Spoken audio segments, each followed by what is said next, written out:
جچتا نہیں کوئی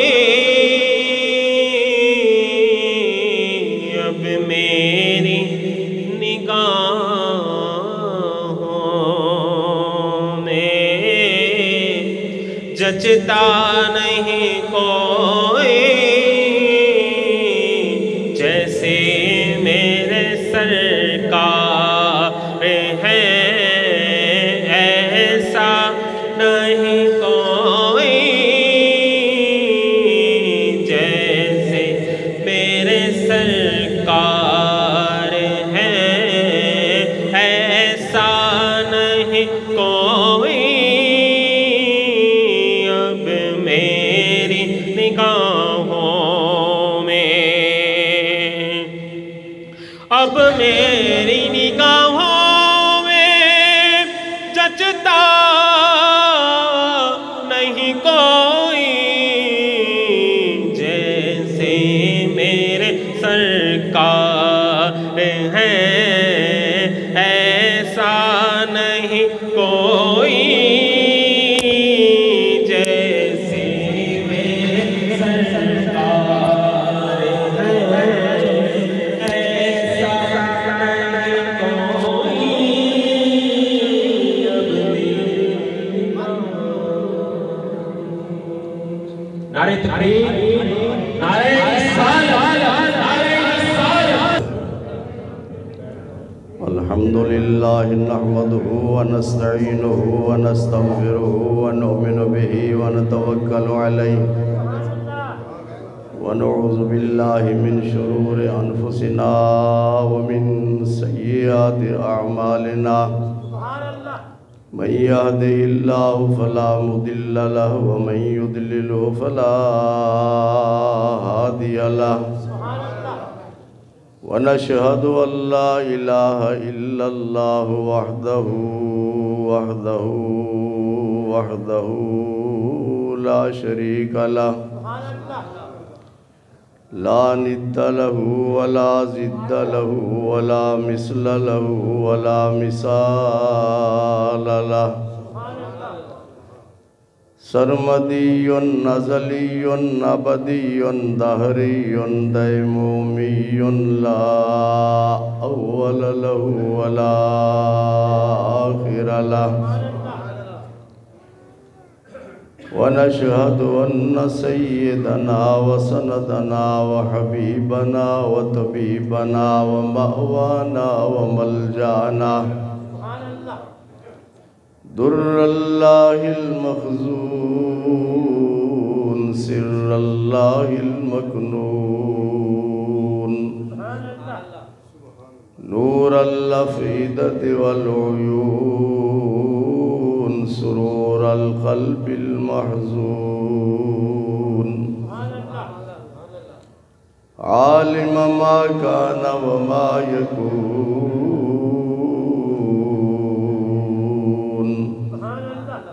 سيدنا ومولانا محمدا عبده ورسوله، أما بعد فأعوذ بالله من الشيطان الرجيم،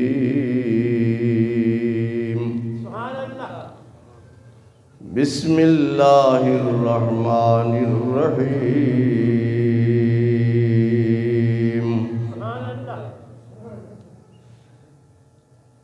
ألم نشرح لك صدرك صدق الله مولانا العظيم وبلغنا رسوله النبي الأمين الكريم۔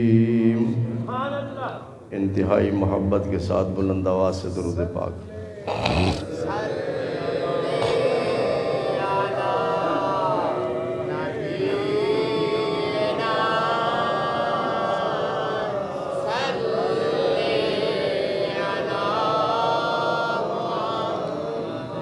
صلی علی نبینا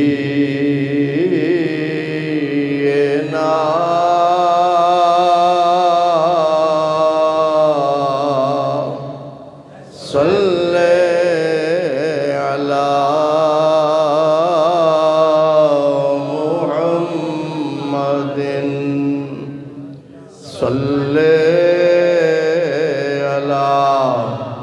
شفیعنا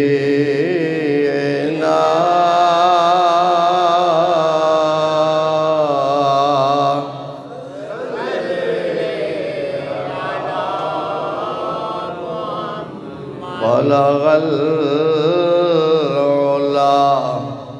بکمالہ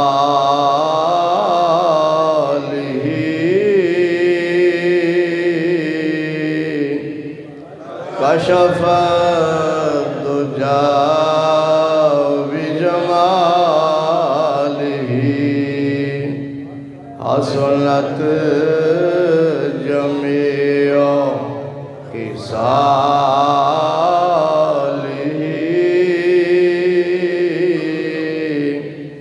صلو علیہ وآلہ صلی علی نبینا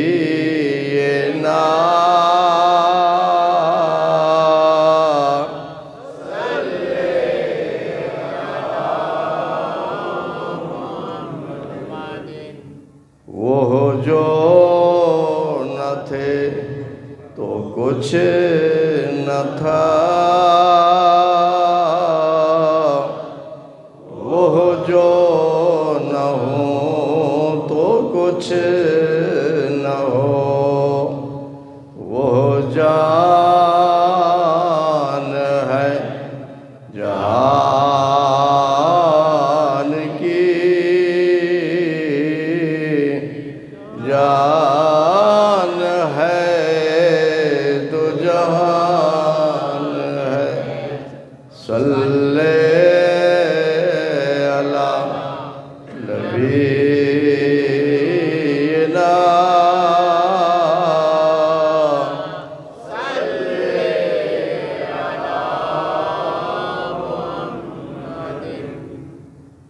وہ کمال حسن حضور ہے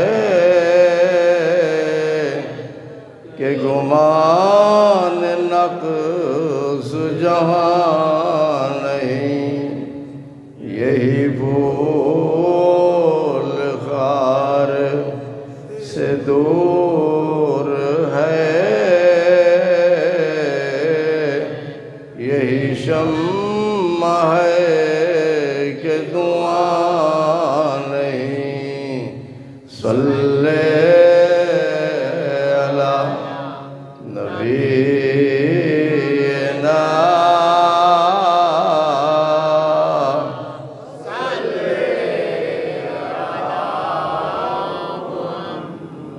وہی لا مکان کے مکین ہوئے،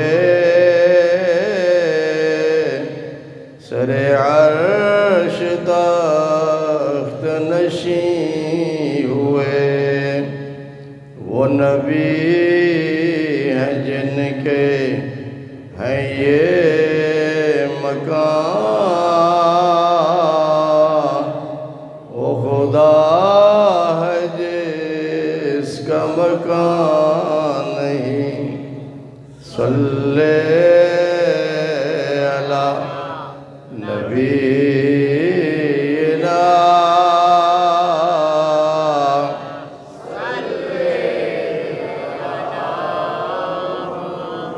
کروں مد اہل دول رضا،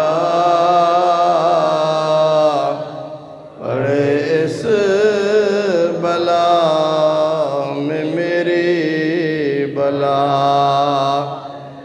میں گدا ہوں اپنے کریم کا، میرا دین پار انا نہیں، صلی علی نبینا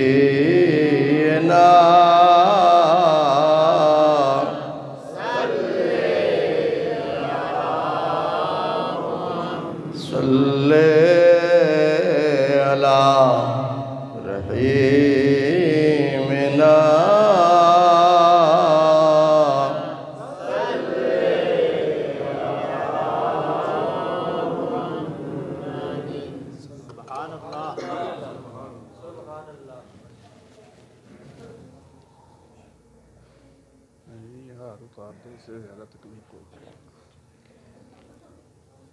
بزرگوں، بھائیوں، عزیزوں،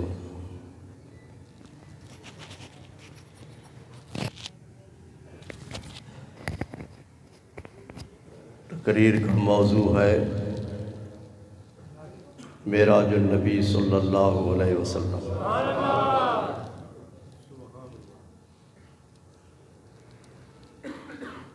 گزشتہ جمعۃ المبارک کے خطاب میں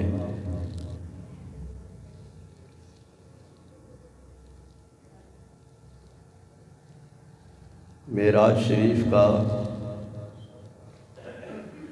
پس منظر بیان کیا گیا۔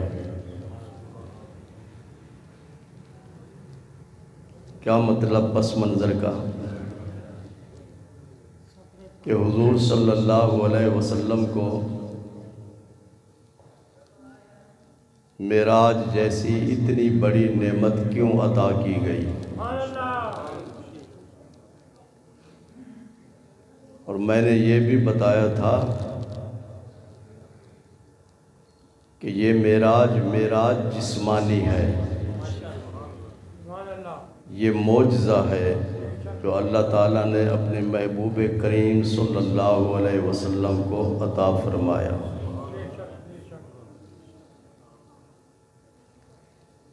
معراج جسمانی کا مطلب کیا ہے؟ ایک روحانی معراج ہوتا ہے، ایک جسمانی۔ روحانی معراج کے خواب میں اللہ تعالیٰ کی زیارت نصیب ہو جائے، اور جسمانی معراج کہ اپنے سر مبارک کی ان آنکھوں سے جاگتے ہوئے حضور صلی اللہ علیہ وسلم نے رب کا دیدار کیا،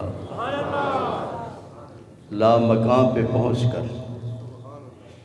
عرش الہی سے اوپر لا مکان ہے، لا مکان میں پہنچ کر آپ نے اپنے سر مبارک کی ان آنکھوں سے رب کا دیدار کیا۔ صرف آپ کی روح اوپر نہیں گئی تھی، جسم بھی ساتھ تھا، اسی لیے اس کو کہتے ہیں معراج جسمانی۔ اور اس کا اللہ تعالیٰ نے ذکر فرمایا ہے 15ویں پارے کی پہلی آیت میں، سبحان الذی اسری بعبدہ، پاک ہے وہ ذات جس نے اپنے خاص بندے کو سیر کرائی رات کے تھوڑے سے حصے میں۔ یہاں یہ نہیں فرمایا اسری برسولہ کہ اپنے رسول کو سیر کروائی، اور یہ بھی نہیں فرمایا اسری بنبیہ، اس نے اپنے نبی کو سیر کروائی، بلکہ فرمایا اپنے خاص بندے کو، عبد کو۔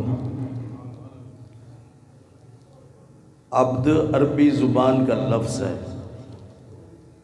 اس کا معنی ہے الجسد مع الروح، جسم اور روح ان دونوں کے مجموعے کا نام عبد ہے۔ صرف جسم کو عبد نہیں کہتے، روح کو عبد نہیں کہتے، جسم اور روح کے مجموعے کو عبد کہتے ہیں۔ تو اللہ تعالیٰ نے فرمایا میں نے اپنے عبد کو سیر کروائی۔ تو عبد کا لفظ استعمال کر کے بتا دیا کہ حضور صلی اللہ علیہ وسلم معراج کی رات لا مقام پہ پہنچے اپنے جسم کے ساتھ، اور اللہ تعالیٰ کی بارگاہ میں پہنچ کر اپنے سر مبارک کی ان آنکھوں سے رب کا دیدار کیا۔ اتنی بڑی نعمت اللہ تعالیٰ نے کیوں عطا فرمائی؟ اس لیے کہ آپ نے طائف میں جا کر اسلام کی تبلیغ کی، انہوں نے آپ کو ایذا اور تکلیف پہنچائی، آپ کے جسم پر پتھر مارے، خون نکلا، تو آپ نے اس تکلیف پر صبر کیا، اس تکلیف پر صبر کیا، جو کہ آج کے دور میں ناپید ہو چکا ہے۔ صبر، برداشت ختم ہو چکی ہے۔ کیوں جی؟ تھوڑی سی کوئی بات کرتا ہے تو فوراً ہم آگ بگولے ہو جاتے ہیں، غصے میں آ جاتے ہیں۔ آقا کریم صلی اللہ علیہ وسلم نے اس تکلیف کو برداشت کیا، اس پہ صبر کیا، تو اس صبر کے بدلے میں اللہ تبارک و تعالیٰ نے اتنی بڑی نعمت عطا فرمائی۔ جب مکہ شریف پہنچے تو آپ حضرت ام ہانی کے گھر میں آرام فرما تھے، تو حضرت جبریل علیہ السلام کو اللہ تعالیٰ نے بھیجا کہ جبریل، میرا یہ پیغام حضور صلی اللہ علیہ وسلم تک پہنچا دو۔ وہ پیغام کیا تھا؟ ان اللہ اشتاق الی لقائک یا رسول اللہ، اللہ چاہتا ہے، اللہ چاہتا ہے کہ آپ میرے پاس آئیں اور میرے ساتھ ملاقات کریں۔ جبریل علیہ السلام جب مکہ میں پہنچے تو آپ نے حضرت ام ہانی کے گھر کا دروازہ نہیں کھٹکھٹایا، چھت کو اشارہ کیا، چھت پھٹ گئی اور اس چھت سے آپ نیچے تشریف لائے، حضرت جبریل علیہ السلام۔ یہ اس طرف اشارہ تھا کہ آپ کا سینہ اسی طرح چاک کیا جائے گا۔ تو جب جبریل علیہ السلام حضور صلی اللہ علیہ وسلم کے پاس پہنچے تو پھر آپ کو وہاں سے اٹھا کر زمزم شریف کے کنویں کے پاس لے آئے، وہاں آ کر آپ کو لٹا دیا، لٹانے کے بعد سینے کی طرف اشارہ کیا، سینہ مبارک چاک ہو گیا، سینہ مبارک۔ بخاری شریف کے الفاظ ہیں، حضور صلی اللہ علیہ وسلم ارشاد فرماتے لم یکن الشق بآلۃ ولم یصل الدم، کہ سینہ مبارک چاک کیا تو جبریل علیہ السلام نے کسی قسم کا آلہ، چھری، کانٹا استعمال نہیں کیا۔ آج جب ہارٹ کا آپریشن ہوتا ہے، سرجری ہوتی ہے، تو آپریشن تھیٹر میں یہ ساری چیزیں استعمال ہوتی ہیں۔ تو بخاری کے لفظ ہیں، سرکار مدینہ صلی اللہ علیہ وسلم خود فرماتے ہیں، آپ یہ سارا منظر دیکھ رہے تھے، لم یکن الشق بآلۃ ولم یصل الدم، کہ چھری کانٹا استعمال نہیں کیا گیا اور خون کا ایک قطرہ بھی نہیں نکلا، سمجھا؟ اور طائف میں تھے تو خون نکل رہا تھا جب جسم پر پتھر برسائے، لیکن یہاں پورا سینہ مبارک چاک ہو رہا ہے، خون کا ایک قطرہ نہیں نکلا۔ اس کی کیا وجہ؟ اسلم کے پیر صاحب فوت ہو گیا، اللہ تعالیٰ ان کی مغفرت فرمائے۔ صوفی صاحب آتے تھے ادھر جمعہ پڑھنے کے لیے، درود پاک پڑھو۔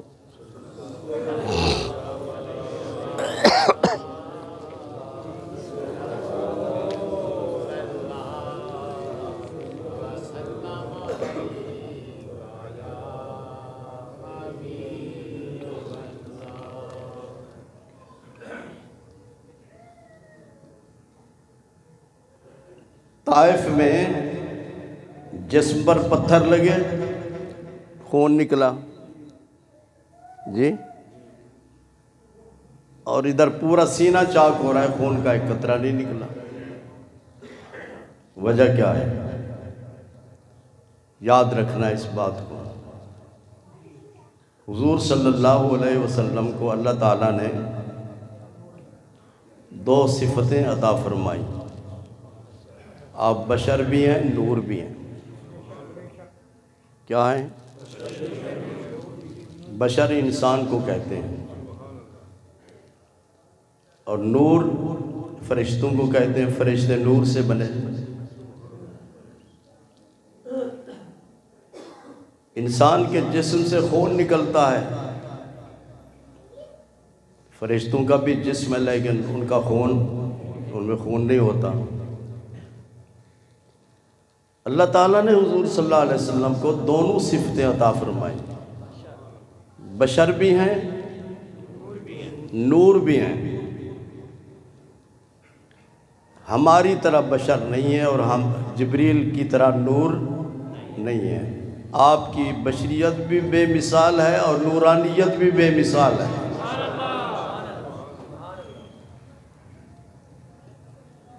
نبی کا کام ہوتا ہے تبلیغ کرنا، اللہ کے احکامات کو، اللہ کے پیغام کو لوگوں تک پہنچانا۔ چونکہ آپ اس وقت اللہ تعالیٰ کا یہ پیغام لوگوں تک پہنچا رہے تھے طائف میں، تو اس وقت بشریت غالب تھی۔ کیا؟ بشریت غالب تھی اور نورانیت مغلوب تھی۔ تو بشریت کے جو تقاضے تھے وہاں ان کا ظہور ہوا کہ خون نکل رہا ہے، اور ادھر چونکہ لامکان پہ آپ نے تشریف لے جانا تھا، تو اس وقت آپ کی بشریت مغلوب تھی اور نورانیت غالب تھی، اس لیے آپ کے جسم پاک سے خون نہیں نکلا۔ پھر کیا ہوا؟ حضور صلی اللہ علیہ وسلم فرماتے ہیں کہ جبریل علیہ السلام نے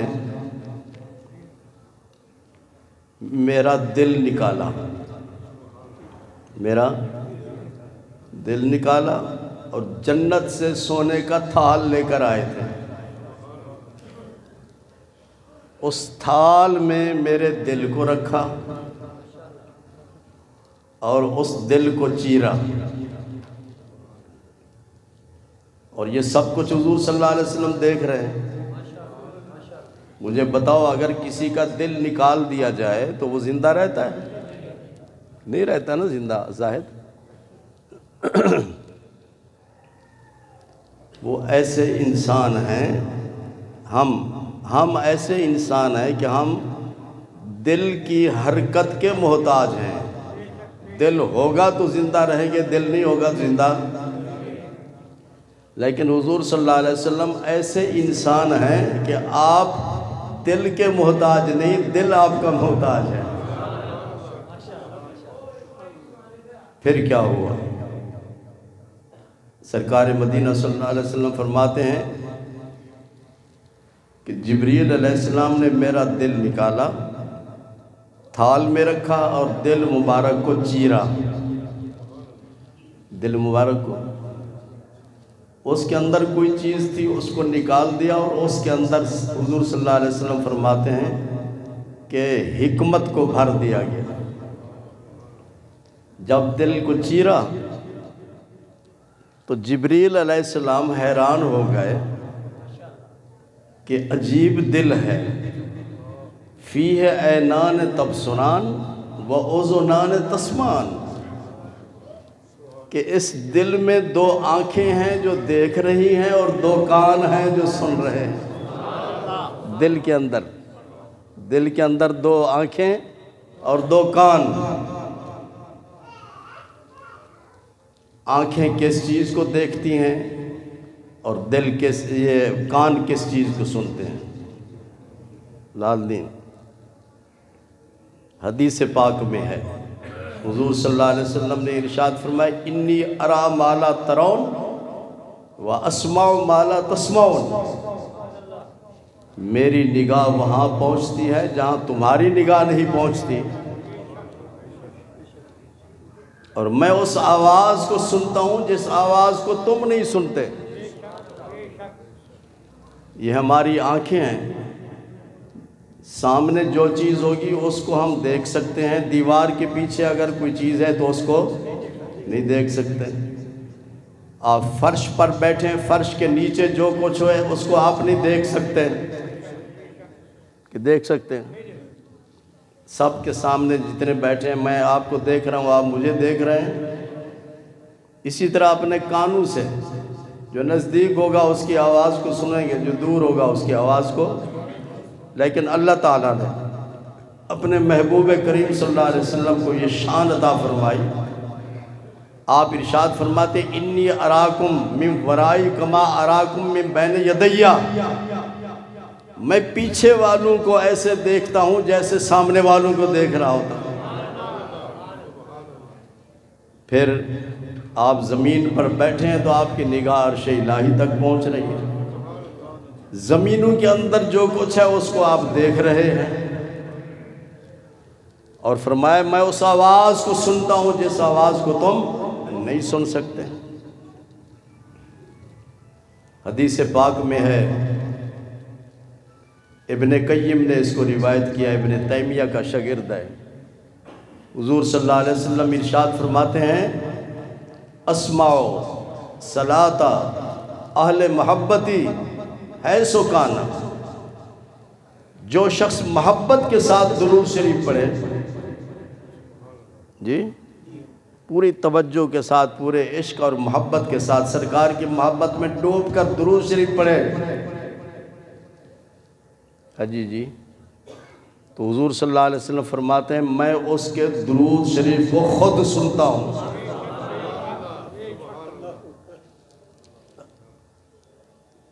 یہ ضروری نہیں کہ جب تک آپ دنیا میں تھے تو پھر سنتے تھے، نہیں، قیامت تک آپ اپنی قبر انور میں زندہ ہیں، قیامت تک جتنے لوگوں نے بھی درود محبت کے ساتھ پڑھنا ہے، میرے آقا کریم صلی اللہ علیہ وسلم اس کے درود شریف کو خود سنتے ہیں اور پھر پہچانتے بھی ہیں۔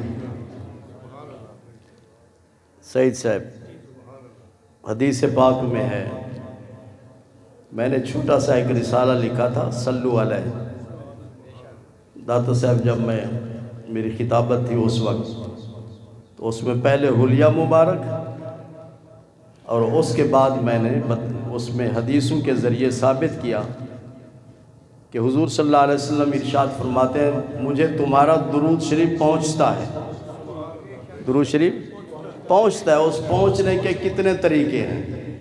5 طریقے میں نے اس میں لکھے۔ ایک طریقہ یہ ہے کہ حضور صلی اللہ علیہ وسلم ارشاد فرماتے ہیں کہ اللہ تعالیٰ نے میری پیشانی کے قریب، میری پیشانی کے قریب ایک فرشتے کو مقرر کیا ہے، ایک فرشتے کو، اس کی ڈیوٹی کیا ہے؟ فرمایا پوری دنیا میں جہاں کہیں سے بھی کوئی شخص درود شریف پڑھتا ہے، وہ اس کے درود شریف کو سن کر میری خدمت میں پیش کرتا ہے،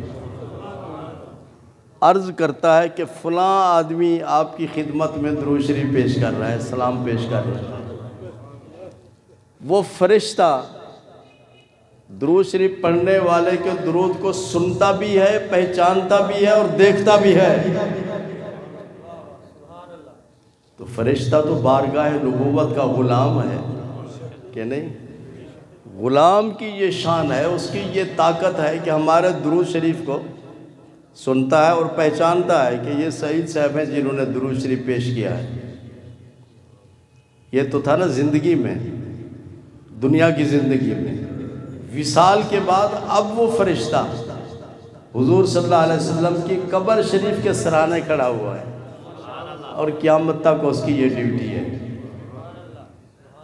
تو حضرت جبریل علیہ السلام نے جب دل مبارک کو چیرا تو حیران ہو گئے کہ فیہ عینان تبصران و اذنان تسمعان، کہ اس میں 2 آنکھیں ہیں جو دیکھ رہی ہیں، 2 کان ہیں جو سن رہے ہیں۔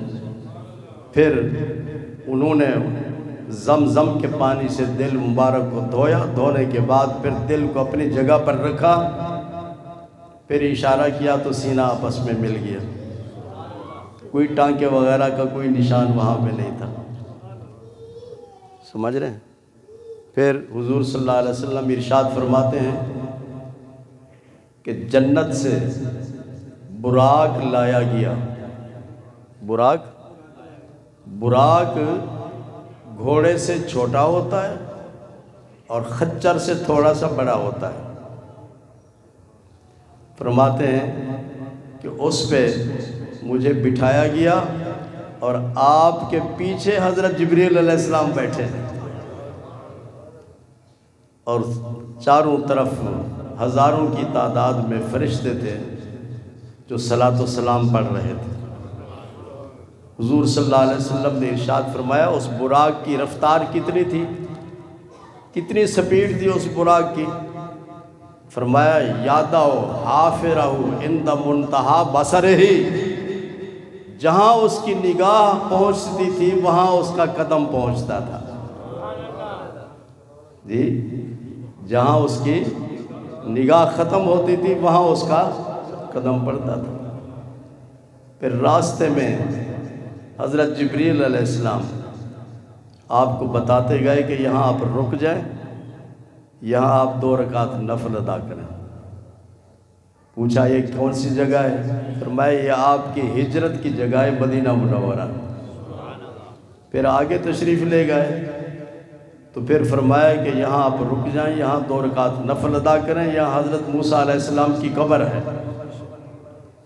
حضور صلی اللہ علیہ وسلم ارشاد فرماتے ہیں جب میں موسیٰ علیہ السلام کی قبر کے قریب گزرا، حضرت موسیٰ علیہ السلام کو وصال فرمائے ہوئے 3000 سال سے زیادہ عرصہ گزر چکا تھا۔ جی، 3000 سال سے زیادہ عرصہ گزر چکا تھا۔ آپ فرماتے ہیں حضور صلی اللہ علیہ وسلم نے فرمایا، یہ مسلم شریف کی حدیث ہے، آپ ارشاد فرماتے ہیں کہ مررت بقبر موسیٰ فَإِذَا هُوَ قَائِمٌ يُصَلِّي فِي قَبْرِهِ، میں نے موسیٰ علیہ السلام کو قبر میں دیکھا۔ موسیٰ علیہ السلام کو آپ جاتے ہیں قبرستان کہ نہیں؟ کبھی کسی مردے کو دیکھا ہے؟ لیکن نبی کی نگاہ وہاں پہنچتی ہے جہاں تمہاری ہماری نگاہ نہیں پہنچتی۔ فرمایا میں نے موسیٰ علیہ السلام کو دیکھا قبر میں کہ وہ کھڑے ہو کر نماز پڑھ رہے تھے، کھڑے ہو کر نماز پڑھ رہے تھے۔ تو جو زندہ ہوتا ہے وہی نماز پڑھتا ہے، جس کا جسم ہڈیاں گوشت وہ سارا گل چکا وہ تو نہیں پڑھتا نماز، وہ اللہ کے نبی ہیں، اللہ کے، اور حدیث پاک میں ہے حضور صلی اللہ علیہ وسلم نے ارشاد فرمایا تم جمعہ کے دن زیادہ سے زیادہ درود شریف پڑھا کرو۔ آج جمعہ ہے نا، گپے نہ مارا کرو، یہ اللہ جس کو ہدایت دے دے، اللہ تعالیٰ جس کو ہدایت دے دے وہی فائدہ اٹھاتا ہے۔ اور میں جمعہ کے دن پورے دن میں ایک ایسی گھڑی ہوتی ہے، ایک ایسا ٹائم ہوتا ہے کہ جو بھی دعا مانگی جائے اس ٹائم میں اللہ تعالیٰ اس دعا کو قبول فرماتا ہے۔ اب اس کی تعین نہیں ہے، اس کا تعین نہیں ہے کہ وہ کون سا ٹائم ہے، کون سی گھڑی ہے، سمجھ رہے ہیں آپ؟ فائدہ اٹھانا چاہیے، لیکن یہاں تو الٹ کام ہے، ہم جمعہ کے دن نیک کام کم کرتے ہیں اور غلط کام زیادہ کرتے ہیں۔ قرآن مجید میں اللہ تعالیٰ نے ارشاد فرمایا اذا نودی للصلاۃ من یوم الجمعہ فاسعوا الی ذکر اللہ وذروا البیع، کہ جب جمعہ کی اذان ہو جائے تو اپنی تجارت خرید فروخت سب چھوڑ دو اور اللہ تعالیٰ کے ذکر کی طرف فوراً پہنچو، اللہ کے عبادت کے لیے مسجد میں۔ یہاں تو یہ چیز نہیں ہے۔ اب یہ جو لوڈ شیڈنگ ہو رہی ہے، یہ لوڈ شیڈنگ ہے، مسجد کے اندر روشنی نہیں ہے۔ اور یہ جو یو پی ایس ہے ہمارا، شیخ صاحب بڑے محنتی آدمی ہیں، جب بھی یہ بیٹری شیٹری کا کوئی مسئلہ ہوتا ہے فوراً دروازہ کھٹکھٹاتے ہیں، بھی بیٹری لینی ہے فوراً اس کا انتظام کرو۔ یہ یو پی ایس پہ چل رہا ہے جو کچھ بھی۔ ہمارے حکمرانوں کو پتہ نہیں، یا یہ جتنے بھی ملازم ہیں وابڈا میں، ان کو اتنا خیال نہیں آتا کہ جمعہ کے دن لوگوں نے جمعہ کی تیاری کرنی ہوتی ہے، تو اس نیک کام میں حصہ لو، لوڈ شیڈنگ نہ کرو۔ یہ جتنے بھی دوسرے لوگ ہیں جو نماز نہیں پڑھتے، بڑے بڑے دفتروں میں بیٹھے ہوتے ہیں، بجلی استعمال کر رہے ہوتے ہیں، ان کی بند کرو بجلیاں، اور مسجدوں کو بجلیاں فراہم کرو۔ سب کچھ ہو سکتا ہے کہ نہیں ہو سکتا، لیکن اخلاص ہونا چاہیے، اللہ کے دین کے ساتھ ہمدردی ہونی چاہیے، اللہ کے گھر کے ساتھ وفاداری ہونی چاہیے۔ اور حدیث پاک میں ہے، جس نے اللہ کے گھر کو روشن کیا، اللہ اس کی قبر کو روشن کرتا ہے۔ یہ وابڈا والوں تک یہ پیغام پہنچاؤ، اور وابڈا کے وزیروں کی طرف بھی یہ پیغام پہنچاؤ کہ اگر تم اپنی قبروں کو روشن کرنا چاہتے ہو تو جمعہ کے دن کم از کم مسجدوں کو تو روشن رکھا کرو۔ مہنگائی بھی بہت زیادہ ہو گئی ہے، دعا کرو اللہ تبارک و تعالی پاکستان کو بے شمار وسائل عطا فرمائے، غیبی اس کی مدد فرمائے۔ صحابہ کو ارشاد فرمایا کہ زیادہ سے زیادہ درود شریف پڑھا کرو جمعہ کے دن۔ پڑھو گے جی؟ عرض کی، آپ نے فرمایا کہ تمہارا درود شریف مجھے پہنچتا ہے، تمہارا درود شریف۔ صحابہ نے عرض کیا کہ آپ وصال کے بعد بھی ہمارا درود شریف پہنچے گا آپ کو؟ کس نے پوچھا؟ پوچھنے کا مقصد کیا تھا کہ جب آدمی اس دنیا سے رخصت ہو جاتا ہے، اس کا بولنا بھی بند ہو جاتا ہے، وہ سنتا بھی نہیں ہے۔ تو حضور صلی اللہ علیہ وسلم نے ارشاد فرمایا، ان اللہ حرم علی الارض ان تاکل اجساد الانبیاء فنبی اللہ حی یرزق۔ اللہ نے زمین پر حرام کر دیا ہے کہ نبی کے جسم کو کھائے۔ اللہ کے تمام نبی اپنی قبروں میں اپنے جسموں کے ساتھ زندہ ہیں، اللہ ان کو رزق عطا فرماتا ہے۔ 3000 سال سے زیادہ عرصہ گزر چکا حضرت موسیٰ علیہ السلام کو، تو معراج کی رات جب آپ کا ان کی قبر کے قریب گزر ہوا تو فرمایا، مررت بقبر موسیٰ فاذا ہوا قائم یصلی فی قبرہ۔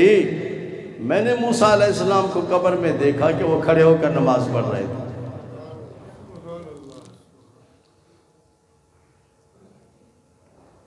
اکبر صاحب جلدی آیا کرو، جب خطبے کا ٹائم ہوتا ہے نا، عربی خطبے کا، اس ٹائم آپ لوگ، بہت سارے لوگ اس ٹائم پہنچتے ہیں کہ مولوی صاحب کی کوئی بات سننی نہ پڑے۔ پہلے ٹائم آؤ گے تو اونٹ کی قربانی کرنے کا ثواب ملتا ہے، جو اذان سن کر فوراً مسجد میں آئے۔ سعید صاحب، حضور صلی اللہ علیہ وسلم صرف موسیٰ علیہ السلام کی قبر کے قریب نہیں گزرے، اور بھی کئی قبریں تھیں جی، قبرستان بھی آئے، لیکن آپ نے حضرت موسیٰ علیہ السلام کا ذکر کیوں فرمایا جی؟ اس سفر میں باقی نبیوں کا ذکر نہیں فرمایا، حضرت موسیٰ علیہ السلام کی قبر کا ذکر فرمایا۔ اس کی کیا وجہ ہے؟ یہ آئندہ انشاءاللہ جمعۃ المبارک کے خطاب میں بتاؤں گا، اور کل حاجی ریاض صاحب کی مسجد کرما والی میں اس کے بارے میں بتایا جائے گا۔ دعا کیجیے اللہ تبارک و تعالی ہم سب کو قرآنی تعلیمات کو صحیح طور پہ سمجھنے کی توفیق عطا فرمائے۔ وآخر دعوانا الحمدللہ۔